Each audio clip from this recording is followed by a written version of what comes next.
Friends, நம்ம 3D patternல plain saree ரொம்ப அழகா ஒரு lavender dark lavender வர மாதிரியான ஒரு கான்செப்ட்ல printed நமக்கு blouse வர மாதிரி செட்டுங்க. இது வந்து நம்மளோட 3D linen ஓட next video.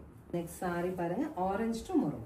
அப்படி 3D pattern அப்படியே கவர் ஆயிருக்கு. பல்லு and printed blouse நமக்கு. saree ஓட லுக் இப்படி வரும். light pink to light pinkங்க. அப்புறம் copper sulphate blue, dark blue, ஃபைனலா violetish blueல end ஆகுது. pallu and blouse இந்த மாதிரி color transformation தான் நம்ம 3D ன்னு சொல்லுவோங்க. So this is the final color, light pink to dark pink. pallu and blouse உங்களுக்கு இந்த மாதிரி கிடைச்சிரும். saree வந்து நம்ம ஒவ்வொரு கலருக்குமே 3 pieces நம்ம எடுத்துட்டு வந்திருக்கோம் லான்ச்சுக்கு. 740ங்கற சூப்பர் பட்ஜெட்ல ரொம்பவே சூப்பரான கேட்டலாக் வந்திருக்குங்க. ப்ளவுஸ் ஸ்டிச் பண்ணிட்டு கூட ரிலீஸ் பண்ணலாம்னு சொன்னாங்க. saree பார்த்ததுமே ரிலீஸ் பண்ணணும்னு தோணுச்சு. நம்ம ஓபன் பண்ணியாச்சு. சூப்பரான saree, don't miss it.